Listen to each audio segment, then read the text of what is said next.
Ayo, what's up? Ako nga pala si BT at nandito ngayon tayo sa BT Reaction and welcome to my channel, Tunay na Kritiko. At meron tayong panonooring video ngayon. Ito po ay nagmula kay Balitang Pinoy TV. Sa mga hindi pa po nakakabisita sa channel ni Balitang Pinoy TV, bisita na po kayo mga katunay. At kung hindi pa kayo nakakapag-subscribe, subscribe na din po kayo mga katunay kay Balitang Pinoy TV. At syempre, huwag nyo rin po sana kalimutan na mag-subscribe dito sa channel ko sa Tunay na Kritiko. Sa mga hindi pa nakakapag-subscribe, and click the notification bell para maging updated po kayo sa mga reaction videos na aking ilalabas. At huwag na natin pagtagalin at sabay-sabay na nating panoorin ang laman ng video na hatid sa atin ni Balitang Pinoy TV at bibigyan natin ng reaksyon. Pasok! Okay, pag-usapan po natin. Ayon, syempre bago natin simulan ng video ito, nais ko nga palang magbigay ng credits dito sa boses na bibigyan natin ng reaksyon ngayon. Walang iba kundi si Sir Badong Arateles. Patuloy natin.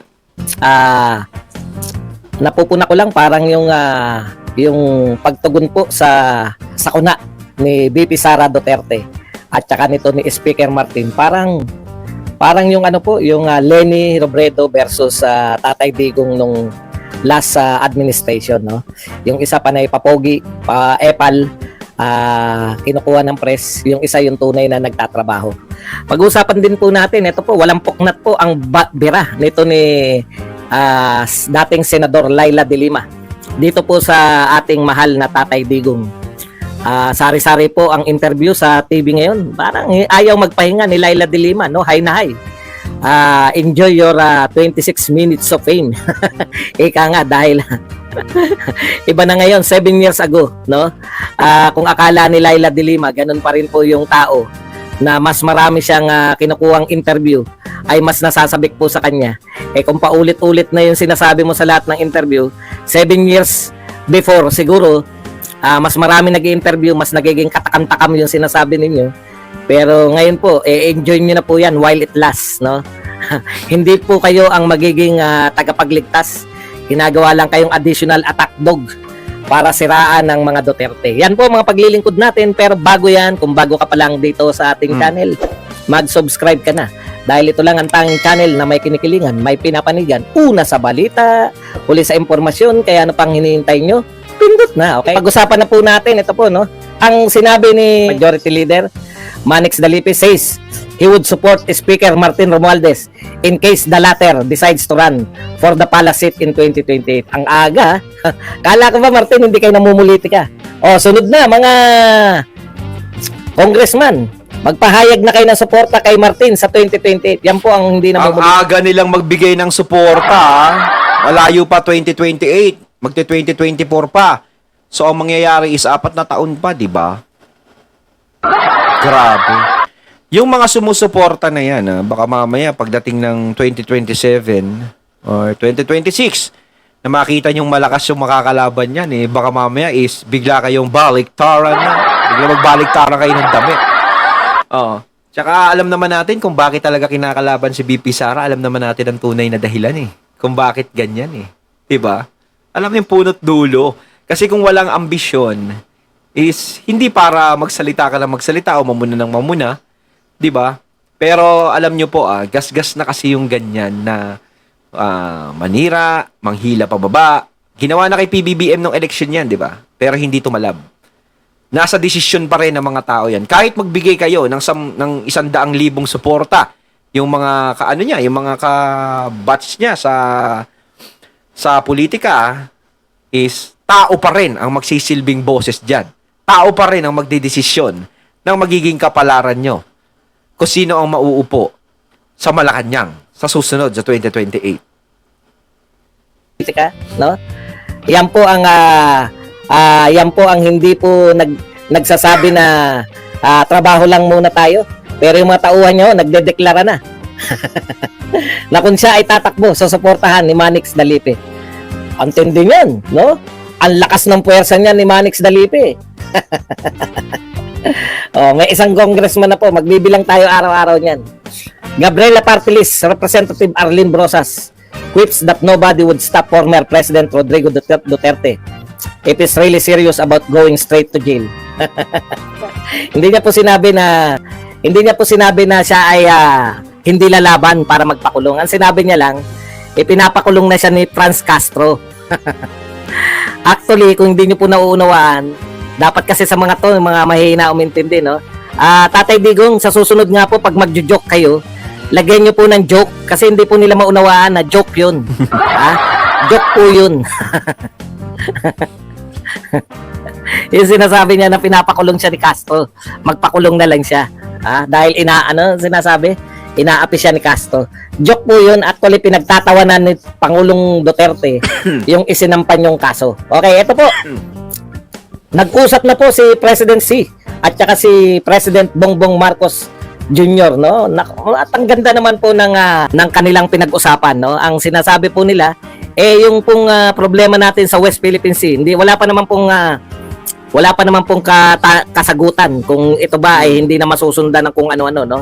Pero ang tiniyak po ng dalawang leader ng bansa, Pilipinas at China, na sana wag maging makaapekto sa relasyon nila, relasyon natin with China, yung West Philippine Sea. Kung ano man na nangyayari sa West Philippine Sea, ay hindi dapat kasama sa pangkalahatang ugnayan ng Pilipinas at China. O, ayan. Ayan, no? Agree.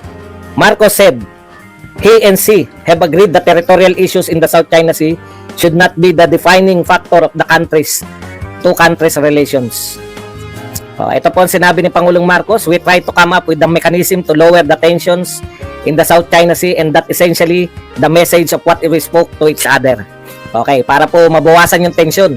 Huwag pong isama ang lahat, no, yung kanilang pakikipagrelasyon. Magre-react po yung mga loyalista niyan. Pro-China na ba si PBBM? Yung mga loyalistang galit na galit, hindi po lahat na loyalista. Yung mga loyalist vloggers po, hindi po lahat na loyalist vloggers, Yung mga loyalist vloggers na galit po sa mga Duterte. At inaakusahan silang pro-China dahil nakikipag-meeting kay Xi Jinping. Ngayon po kayo magsabi na pro-China po ba si Pangulong Marcos? Dahil nakikipag-meeting po siya? Pro-China po ba si... Kasi sinasabi na yung Duterte nga, di ba, medyo hindi nagsasalita about sa ng China. Ito naman, si PBBM is nakipag-usap na sa China na yung relasyon natin is hindi dapat masira. No, ito naman kasi is ginagawa sa ikatatahimik din ng lahat. Kasi isa rin to sa taktika na para sa atin din naman to, sa kaligtasan natin. Yes, kung ipapakita natin yung tapang na ganito, gera ako gera, ganyan, is walang pupuntahan Kasi sino ba ang mahihirapan? Kundi tayo lang din. Tayong mga mamamayan dito sa Pilipinas, maaaring madamay. Maraming pwedeng bumagsak. Kahit sabihin mo na marami tayong kakamping bansa. Hanggat mahihilot natin, no? At hindi tayo makarating sa punto na ganun, na gera o labanan, is gawin natin. Kasi pangit yung puro tayo tapang, nasusugod agad tayo sa isang laban, dapat ginagamitan din ng ganito. Ngayon, kung hanggat masasakyan natin sila, edi sakyan natin sila. No? Pero wag naman yung sobrang abuso yung gagawin nila sa atin. Is yun ang mali. No, kung tutusin dito, China lang naman ang gumagawa ng problema Diyan sa West Philippine Sea. Kung sa atin lang, hindi naman ganun kalaki ang ginagawa natin sa kanila Sila yung talagang may malaking ginawa sa ating mali. Ngayon, kung ganito, yung tension is pinabababa, is mainam yan. Para wala nang madamay pa, hindi na lumaki yung gulo. Pero depende lang talaga yan sa China. Sa gagawin nila. Syempre, kung may gawin na sa atin silang hindi maganda, ay tatahimik pa ba? No choice na, kundi labanan sila. Pero hanggat nahihilot pa, hanggat nakikipag-usap pa, nag-uusap pa, sige. Pero sana naman, wag naman maging plastic yung China kahit papaano sa pakikipag-usap sa gobyerno natin. No, sana tumupad naman sila sa usapan. Sila, nasa kanila lang yung susi sa China para matigil yung tension na yan. Kung sila marunong magbigay, di walang problema. Joe Biden, dahil nakikipag-meeting siya, yung JICA po, isa po yan sa pinakamahirap mahingian ng pondo. Real talk po yan. Kaya nga tayo walang build before Duterte. Dahil yung mga traditional na kaibigan natin, masyadong kuripot sa pondo. Akala nyo kasi yung build. Itutuloy natin nga, dakdakan lang tayo, hindi po. matindi po ang ginawa ni Pangulong Duterte dyan sa paghagilap ng pondo. Anyways, gusto nyo naman palabasin na walang silbi si Pangulong Duterte talaga. Di, simple lang po yan. Patunayan ninyo, no? Patunayan po ninyo. Tama naman yan na kaya ninyo yung mga ipagpatuloy yung mga ginawa ni Pangulong Duterte na hindi yung sinusundan nyo yung yapak niya. Linlang ba? Linlang? Hindi po ako nanliling lang. Sinasabi ko nga eh. Hindi po ba totoo yung build? Eto, hayaan nyo lang yan. Hayaan nyo lang siya makinig. Eto lang ang tatanong ko sa'yo, Iho. Kung sino ka man. Nanlilin lang daw ako. So, ibig sabihin, ang build pala ay hindi totoo. Kayo bang taga Cebu? Yung wala pa yan si Silex? Linlang lang ba yan? Baka naman drawing lang yan. Yung po bang dinadaanan ko pag pupunta ako rito, papunta ako ng Bulacan na Skyway, linlang din yan. Wala talaga yan, nag-i-imagine lang ako. Ayan ang mahirap no? Ito po ang mahirap sa mga tao. Ako po hindi pa po ako bumibira. Imaginin po ninyo hindi pa po ako bumibira. Hindi ko po binibira si Pangulong Marcos pa. Panlilin lang na sinasabi niyo. Wala po akong binibira kay Pangulong Marcos. Hindi po si Martin ay hindi po si Pangulong Marcos. Dahil ang pagkakaalam po namin ngayon, good pa si Pangulong Marcos at si Sara Duterte. Katunayan, ang ating pong caretaker ngayon, si Vice President Sara Duterte. No? Tatawagin niyo ako ng lilin lang. Hindi totoo yung build. Pag sinabi niyo sa tao, pag yan lang ang tanging paraan niyo para manalo si Tambaloslos, na nanlilin lang yung mga supporter ni Tatay Digong dahil wala naman talagang totoong build. Wala tayong magagawa. Sabihin nyo na rin, hindi totoong war on drugs. Linlang lang pala si Duterte. Hindi ba totoo yung war on drugs? Kaya nga hinihintay nga ni President BBM at that time kung ano ang desisyon ni VP Inday Sara. Kung tatakbo ba siya as president? Kasi willing magpakumbaba si President BBM para lang makatandem si VP Inday Sara. Hindi po natin yan pwedeng ipagkaila. Kaya nga unity, di ba? Kaya nga tandem, di ba? Ang malaking tanong dito, bakit ganun na lang kung protektahan nyo yung Disney princess nyo na si Franz Castro? Bakit ganun na lang? Di ba? Bakit ganun na lang yung pagka-dramatic nyo at pagka-OA nyo sa kanya? At sinasabi mo pa dyan, there were threats against one of the House members. Sino ba? Ang sinabi lang naman ni former President Rodrigo Duterte na ang confidential funds ay para sugpuin ang mga makakaliwang grupo. Nagsabi siya ng name, Franz, pero hindi kompleto. Di ba? Akala ko ba? Kasi pwede kang magsampa ng kaso kung buo. Maraming pangalang Franz. Ewan ko na lang kung sinalo niya yun, di ba? May pag sinalo niya. Pero siguro naman, talagang ang sinasabi lang naman yung alam naman na makakaliwa, 'di ba? 'Yun ang gustong anuhin ni FPRRD. Na alam naman na kumukontra sa gobyerno. Syempre, lahat naman ang gusto ang gobyerno natin dapat maging maayos. Wala naman sa alang problema kung lahat sumusunod sa takbo ng gobyerno. At kung matino naman ang gobyerno, bakit hindi ka susunod? Huwag ka sumunod kung hindi maganda, kung pangit ang ginagawa ng gobyerno. Kung pinapahirapan ng mga Pilipino, di ba? Binababa, o sinasaktan, di ba? May mga ganun sa ibang bansa. Kaya minsan napapanood natin, nagagalit yung mga tao, di ba?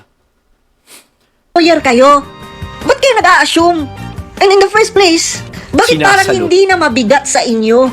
Di ba? Ang word na makakaliwang grupo. Bakit wala na lang yan sa inyo? Bakit ngayon, nag-join force pa kayong lahat? Bakit? Para pagtakpan ang mga pinaggagawa nyo dyan sa Kongreso? Bakit? Para magkaisa kayo? Para saan? Para ipagpatuloy yung pananahimik nyo at hindi nyo, di ba, pagsasa publiko kung saan nyo nagagamit at nagagastos ang pondo nyo? At bakit ba kayo nagkakaganyan?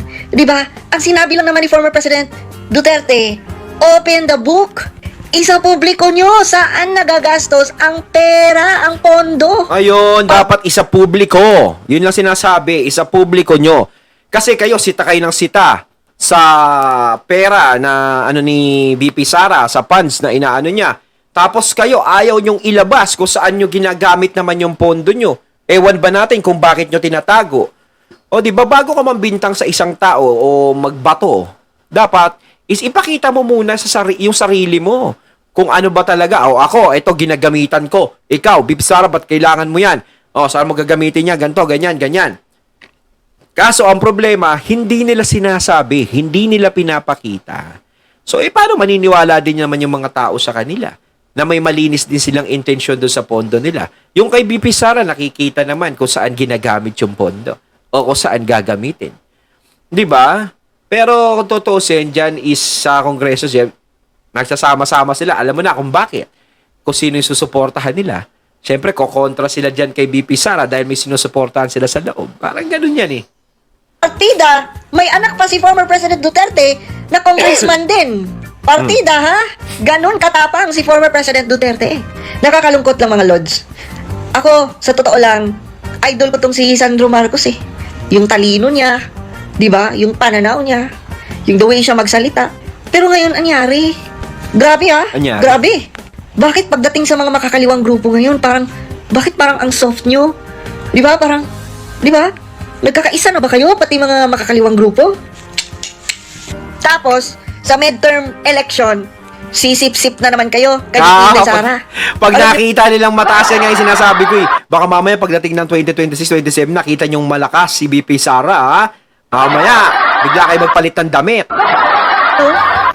Nakakaawa talaga si VP Inday Sara kasi yung mga nakapaligid sa kanila, yung mga nakapaligid kay VP Inday Sara, ewan ko kung totoo o nagbabalat kayo. Ayun, at ating natunghayan ng video na nagmula kay Balitang Pinoy TV at syempre natunghayan din natin ang boses kanina na binigyan natin ng reaksyon na si Sir Badong Aratiles at eto nga si Mr. Real Talker. Ayan mga katunay ha, kanino ba kayo? No, sino ba ang dapat paniwalaan? Si Tambi o si BP? Comment lang po kayo sa comment box. So once again, I'm BT and I'm out. Peace.